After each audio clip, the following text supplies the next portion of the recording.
gabanya kubwira umwana wawe ngo ntaco uzovamwo, gabanya gutuka umwana wawe ngo urwo rujuju, gabanya gutuka umwana wawe ngo urwo rutwe, gabanya kubwira umwana ngo kishwa sabire popo, ngo kishwa ngo sambuzi, ngo kishwa sabire nini, gabanya kubwira ngo urutwe nkaso. None se afise umutwe umeze gute ngo ikirofa. Umwana umwe yaciye abwiwe aramubwiye ngo ureke ijuju, aca amubwira ngo urazi gutukana. Umuntu yakiriye Yesu umwami n'umukiza n'umukene, ntabwo ari umukene namba, kubera igituma atari umukene yakiriye utanga byose. Uwatanga byose niwe yaguhana vya bindi. None wumva wokenye gute kandi ufise Imana mu buzima bwawe? Byumvikana rero ko iyo umuntu w'Imana, umukozi w'Imana, umuntu yakijijwe kugira ngo nta kigenda, ngo ndakenye, ngo merewe nabi, ngo ndikabwera, harabo numvise babivuga. Iyo umuntu avuga bene ivyo aba ariko arihamagarira ko abazimu hari imyuka bariko arikwegera cyane gose, kuko ico wewe wiyaturiye ko nakanwa kawe kirakwafegita kirakubako. Nico gituma ijambo ry'Imana rivuga ati nimusabe muzoronka, muguruze muzokugururirwa. No kuvuga wewe iyatuye ku ijambo ryiza, uyatuye ku ijambo yuko uratunze, ati je ndatunze. Wiyatuye ku ijambo ryiza rizokuba kuko umukobwa araharaduza atari ko nkabura umufiance, nkabura n'uwumpenda.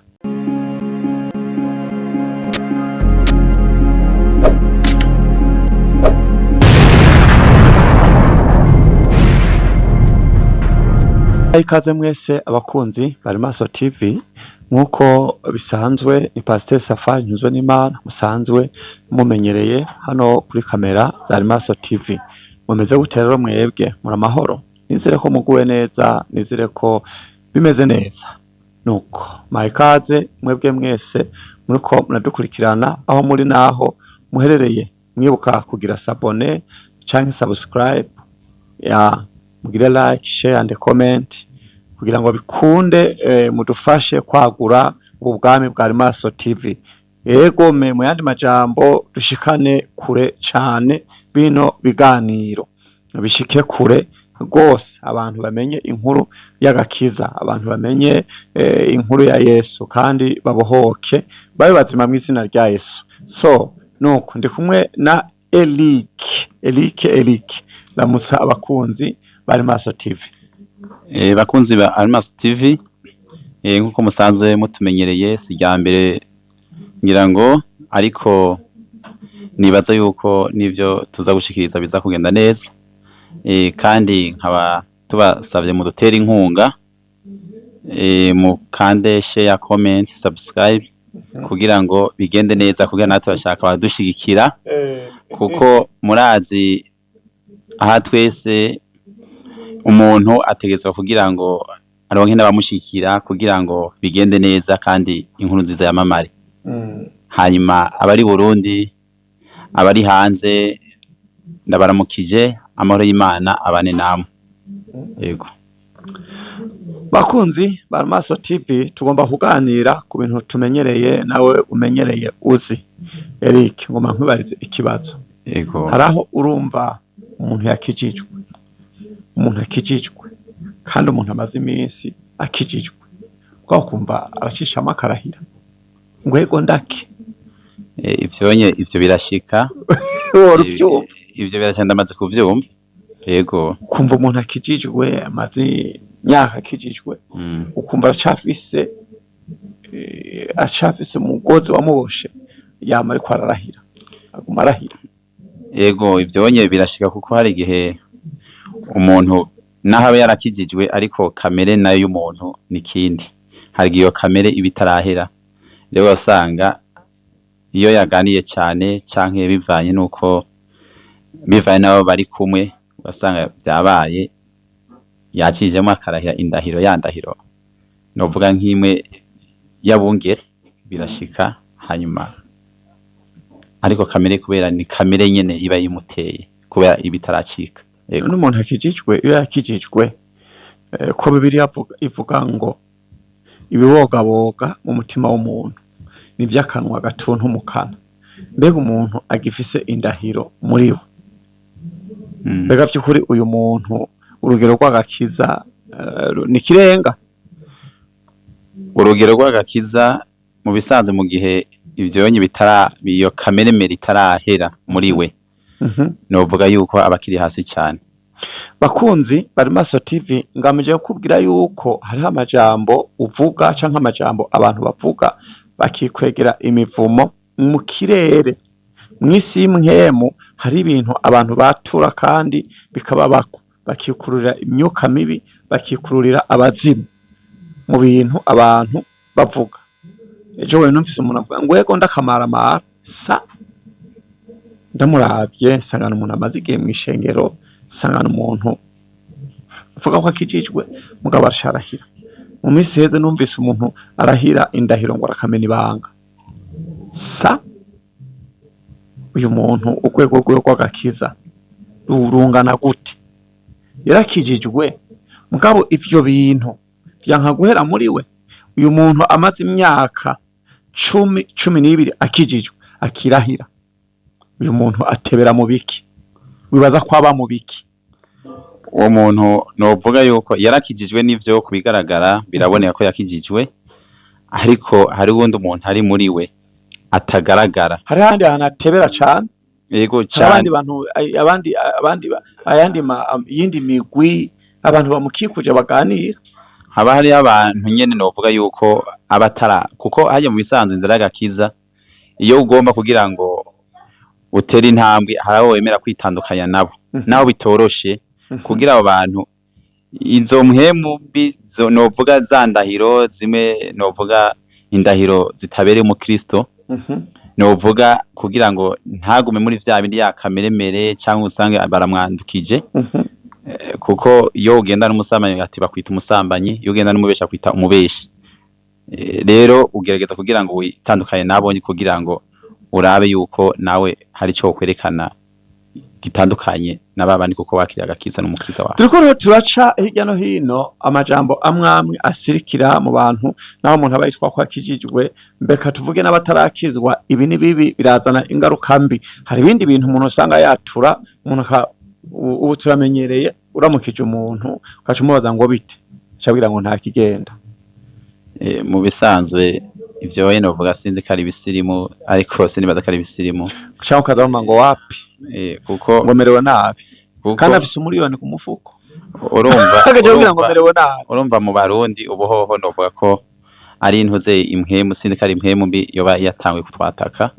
Ubonye umuntu ashaka kumubwira ati none ndashonje, ati bimeze gute, ati nta kigenda. Ariko iyo nta kigenda kuko mu gihe wewe utarongowe no mutima kugira ugutanga uzokoma ari nta kigenda, naho uzofisa amafaranga mu fuko uzokoma mbona kata kigenda. Bega aya majambo ya nta kigenda umuntu yoba kenye hoho yoba atakina afise ho bisigura ngo nta kigenda. Oya haba namba bega umuntu w'Imana akijijwe woba atamafaranga ufise uyu munsi bisigura ngo uri umukene. Oya gukena ni mu bwonko, ni mu mutwe, kuko iyo ukenye ugakena ijambo canke novuga ugakina umutima w'urukundo ubukenye, kuko ijambo ry'Imana ry'ukuri umuntu yakiriye Yesu umwami n'umukiza n'umukene. Ntabwo ari umukene namba, kubera igituma atari umukene yakiriye utanga byose.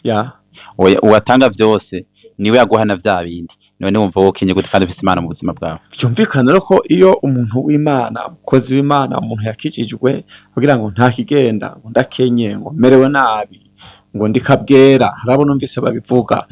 Iyo umuntu avuga bene ivyo aba ariko arihamagarira ko abazimu hari imyuka bariko arikwegera cyane gose, kuko ico wewe wiyaturiye ko nakanwa kawe kirakwafegita kirakubako. Nico gituma ijambo ry'Imana rivuga ati nimusabe muzoronka, muguruze muzokugururirwa. No kuvuga wewe iyatuye ko ijambo ryiza, uyatuye ko ijambo yuko uratunze, ati je ndatunze. Wiyatuye ko ijambo ryiza rizokuba kuko umukobwa araharaduza atari ko nkabura umufiance nkabura n'uwumpenda.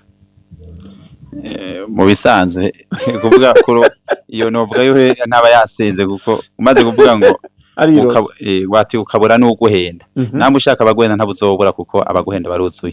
Yego ariko sinibaza yuko iyo onye wovuga ngo mushaka abaguhenda mukabona n'abaguhenda. Bakunzi bari Maso TV, turiko turaca hirya no hino amajambo amwe abantu b'Imana bagenda baratura ukagenda uriroga mw'isi y'imwe baradetekta ayo majambo wewe uvuga, ivyo bintu wewe watura, kubera ubushobozi, hari ubushobozi budasanzwe buri kwisonga ry'ururimi. Ico watura wewe kiraba, ico uvuga wewe kiraba, ico kintu watuza akanwa kawe kiraba. Mwani majambo nagomba ndakubwira ni wiyature kwivyiza, utiyatuye kwivyiza biragoye kwagira uwundi umuntu akwatura kwivyiza. Iyatureko ivyiza. Bibiliya ngo kuko nzi ivyumviro mbiyumvirako, ngo kandi ivyumviro mbiyumvirako ngo si ivy'ivyago, ngo ni ivy'amahoro, ngo kugira ngo mbahe ivyizigiro vya kazoza vy'amahirwe.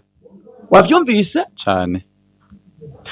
Bibiliya kandi kacivuga ngo igiti naho baba bagitemye ngo batakiranduranye n'imizi, haleluya, ngo kihaba hakiri ivyizigiro ko nicamara kumva imvura y'agatasi kizosubira kikanaga. Amina cyane gose, haleluya, haleluya, amen. Ariko biratangaje, umuntu muzima, umuntu akomeye, afise amaguru, aratambuka, ntari mu bitaro, naho yo bari mu bitaro ntarapfa, arakomeye, uravyumva cyane, ukazamva umuntu yamenye Imana ngo ndagowe. Ibyo si vyiza na katura n'akanwa kawe ngo ndagowe, cyangwa ukazamva ngo jewe naragowe, jewe ndagowe, naragowe, naragize gute. Ayo majambo yose uri kurahamagara abatsiba. Novuga igihe ukiri mw'isi y'abazima ugikomeye, wavyose ugikomeye, Imana ikaguhutiza ayo magara ntugware. Novuga yuko wogifise amahirwe menshi cyane yuko nivyo bintu zobishika kandi bizogenda neza. Gusa kimwe izere, kuko Satani ajeje kugira ngo aguteze intege nke, akwereke yuko bitazoshoboka, akwereke yuko ubuzima atahuzoshika.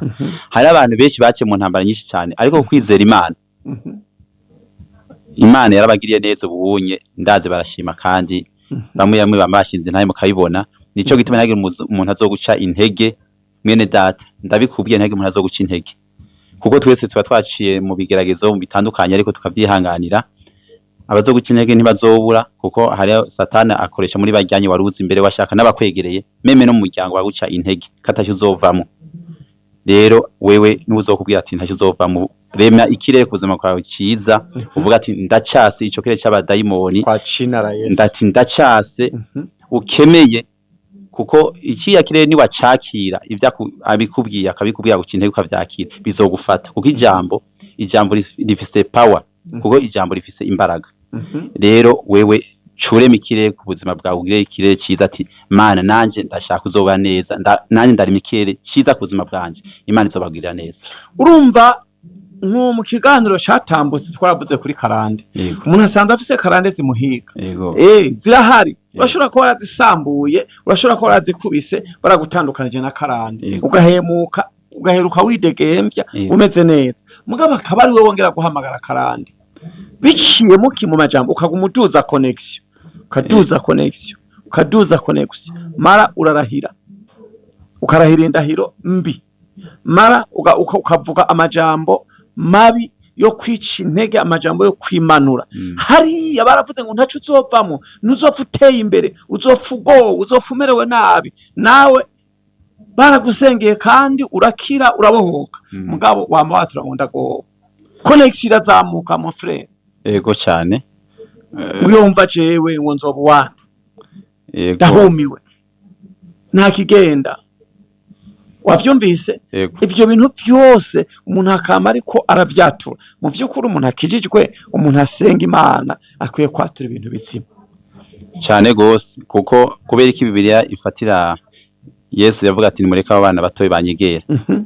Burya abana batoyi n'abantu bizera cyane. Ubaje umwana mutoyi ati mwe wifuza kuzoba iki, akubwira ati je nzoba president, ubundi ati nzoba docteur, ubundi bakavuga ibintu bikomakomeye gusa, kubera umwana mutoyi arizera cyane. Rero nico gituma ijambo ry'Imana rivuga ati nimwizere nk'abana bato. So kuvuga yuko tuca tumera nk'abana batoyi mu bwenge, ariko ijambo ry'Imana bisaba yuko wirekura ukumva yuko Imana ishoboye kujya ku mwana mutoyi. Babuza kubishiramo ibiharuro, wizera Imana ntabiharuro ushizemo. Ushizemo ibiharuro byinshi cyane bivaye n'ivyo wize, ugacishya mu biharuro byinshi cyane mu vy'Imana, ucunanirwa cyane. Nico gituma ijambo ry'Imana rivuga ati abicisha bugufi nzobashira hejuru, abishira hejuru ndabacishe bugufi. No kuvuga reka Imana wewe wature ikire ciza kuzima bwawe. Kandi bivuga ngo utizera ntashobora guhimbara umutima ntashobora w'Imana. guhimbara umutima w'Imana, nivyo ijambo ry'Imana nayivuga. Bakunzi bari Maso TV, ntituri ngaho gushikuza, tuvuga ibintu muzi mubayemwo kandi mubona ku munsi ku munsi. Ubwo rero hindura amajambo wewe uvuga, hindura ibintu watura, mbwire n'abavyeyi bariko baradukurikirana, bariko baratwumviriza, gabanya kubwira umwana wawe ngo ntaco uzovamwo, gabanya gutuka umwana wawe ngo urwo rujuju, gabanya gutuka umwana wawe ngo urwo rutwe, gabanya kubwira umwana ngo kishwa savire popo, ngo kishwa ngo sambuzi, ngo kishwa savire nini, gabanya kubwira ngo urutwe nkaso. None se afise none se afise umutwe umeze gute ngo ikirofa. Umwana umwe yaciye abwira waramubwiye ngo ngure ikijuju, acamubwira ngo urazi gutukana. Musanze aramweretse ko yamushize hasi misanzu, mubwiye ngo turazi gutukana, burya aramweretse nka wewe ndakwitegereza ngo mbona ngo mu mutwe ngo hari amazi, umuntu akabwira umwana ngo mu mutwe wawe ngo hari amazi, ngo urakwije ngo mu mutwe, gwacubwira umwana ngo cene baza ko hari amazi, ngo ni ngunguru gusigaragara ngo yigendera. Ejo umwana niyafatwa n'ivyo bintu wagira mwaturako, mon frère atariya. Bakunzi ba Maso TV, twebwe nturi ngaha ngo nko gushikuza, ariko ni ibintu bibaje cyane, naho turiko turabivuga kuko turumva yuko umwana iyo bishitse agagira agakoshi, ugaca utanga kumutazira amazina mabi, ukamubwira ngo ikijuju, umwana wawe aho kumwatura kwivyiza, kuko nivyamubako wewe nagomba ndakubwiye ko nawe bizoza gukora ku mutima wawe atacugicura, kuko bivana n'amajambo wamwatuyeko, kuko nawe nta butandukanye n'umurozi. Uri umuvyeyi mugabo nawe uri umurozi, kuko kuroga ijambo watuye ku mwana wawe ribi, ariko araroga mu majambo, uri kuramuroga. Kandi ubwo burozi ntaho bitandukanye n'abandi bati yamuhaye sumu, kuko nawe iyo ni sumu, kandi sumu iteye n'ubwoba cyane, kuko kumwatura ko amajambo mabi umwana wavyo shigakosha, ariko muhanure mugabo ntiwongere ko amajambo yuko yo kumubwira nabi ngo aha tuvuye mu kwiyatura ku ibintu bibi. Yego, tuvuye mu kuvuga amajambo atari meza umuntu yarakijijwe. Yego, turazamutse tugeze ku kwatura ibintu ku bandi bantu, abana wavyaye, bikubatura ko amajambo atariyo kandi uri umuvyeyi. Yego, kandi ivyo uvuga uri umuvyeyi w'abana bakiri bato birabafata cyane gose. Utobabwira ati muzoba umwana uzobe guverinere, uzobe ministre, tutomubwira ati uzobe umukuru w'igihugu, tutomubwira ati uzobe mu apotre, uzobe mu bishop, uzobe umukozi w'Imana akomeye. Kuki utomwatura ko ibintu nk'ivyo ukamuri kuravuga ngo ni kigugu, ngo ni kirofa, ngo mu mutwe ngo namba hari amazi, wowe ntacu uzovamwo, wani uragapfuta abaye umuntu. Yego, mu bisanzwe aho rero uragenda ukaja ngango mu bantu wowe urimo, ukumva umuvyeyi kwabwira abantu uko. Mu bisanzwe umuvyeyi, abavyeyi ngira bibaza ko bari mu mice gubiri. Hari abavyeyi bivaye ngira abo batabakira agakiza, mugabo bose n'abavyeyi.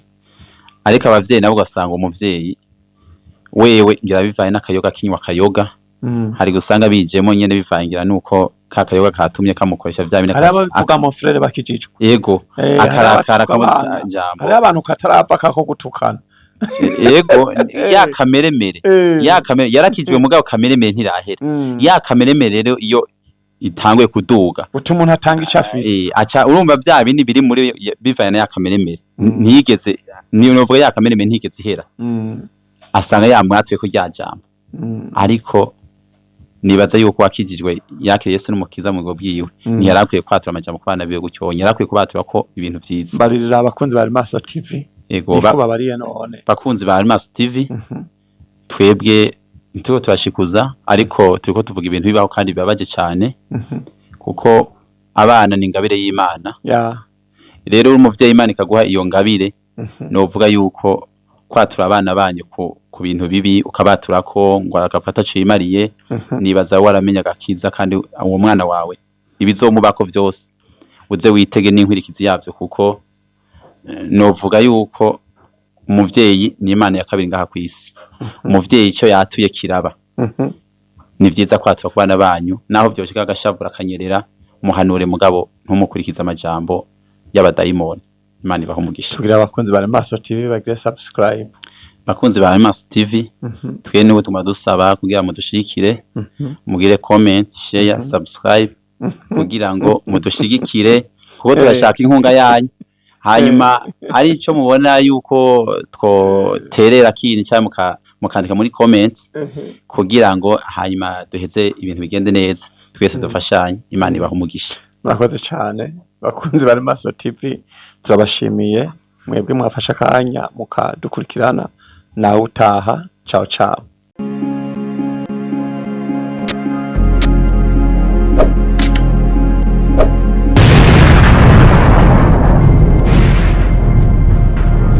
Ukaba ukoresha imashini ordinateur, telefone Android, ntucike ubutumwa bwiza n'ibiganiro kuri Maso TV. Arivyo Yes Arakiza, Imbaza Time, Interview, Gospel Music. Gukwiza isi yose ubutumwa bwiza hamwe na Maso TV.